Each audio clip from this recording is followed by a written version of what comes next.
doing well. Today we'll be making a Spanish omelette or a Spanish tortilla.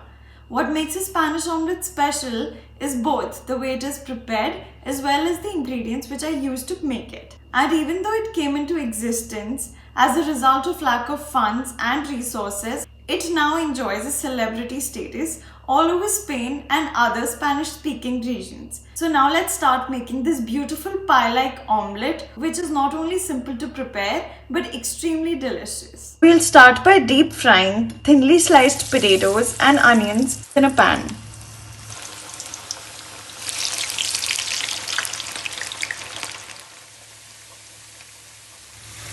So we've nicely fried the potatoes and the onion, and now I'm going to remove it in a separate bowl. These potatoes are cooked well, however they are still firm.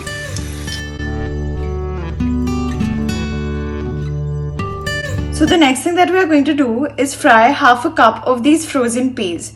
These are already cooked and tender and just need to be fried slightly.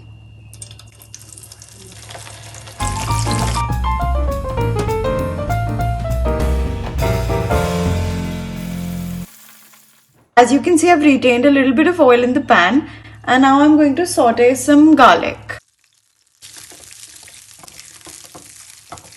So all three ingredients, onions, peas and this garlic, does not go in the traditional Spanish omelette as it's a simple preparation of potatoes and eggs.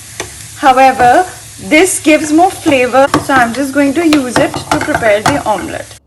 So after deep frying our vegetables, I'm just going to break a few eggs in this bowl. The number of eggs largely depends on the size of the pan. So if you're using a larger pan, you might need to increase the number of eggs. I'm going to take about 5 eggs for a 7-inch pan.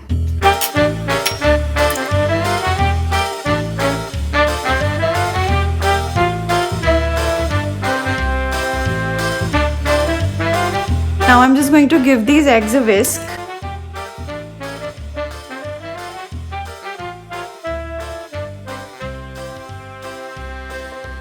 And I'm going to season it slightly using a little bit of black pepper, some thyme, and a little bit of salt.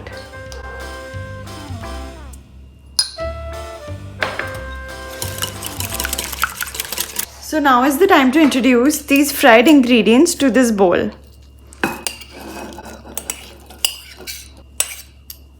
And mix it all together. In addition, I'm going to introduce some bell peppers. This also is completely optional and does not go in the traditional Spanish omelette. And finally goes in some chicken salami, which I have sliced thinly. Since this dish is already non-vegetarian, it does not hurt to add this chicken.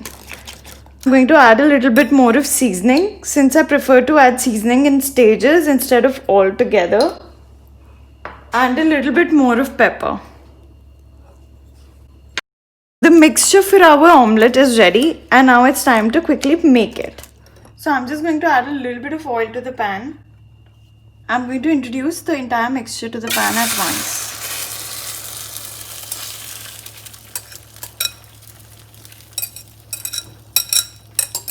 Since we have used 5 eggs and a range of other ingredients, this omelette is obviously not for one person, but for an entire family to enjoy together. And I'm just going to tilt it so that the liquid spreads. So this omelette is traditionally prepared using extra virgin olive oil, as it imparts the omelette a slight sweetness. However, the same can be achieved by the onions that we've introduced to this omelette. And now it's time to flip it, as the omelette has firmed up and has started leaving its edges.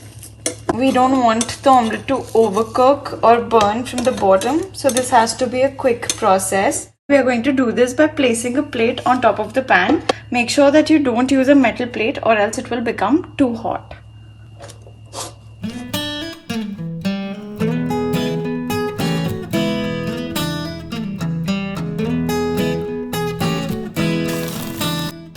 Make sure that you're cooking it on low heat now, and it does not need too much cooking as most of it is already cooked. And now it's time to plate it. even though this omelette is perfectly ready to serve, I'm just going to garnish it using some spinach leaves and a few wedges of tomato for some added freshness. I'm also going to add a slice of salami to indicate that there is some chicken inside this omelette. Finally, a bunch of microgreens which I grow in my own garden. It's a very simple process. And to give it some final touches, I'm just going to use some cream cheese.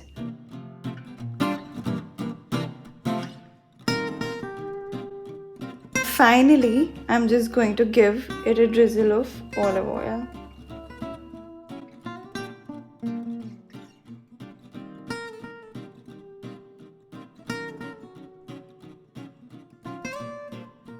So guys, I hope you enjoyed the process of making this Spanish delicacy. It can easily be enjoyed by 4 to 5 people at a brunch or otherwise. And I would request you to subscribe to my channel and like the video. Thank you so much.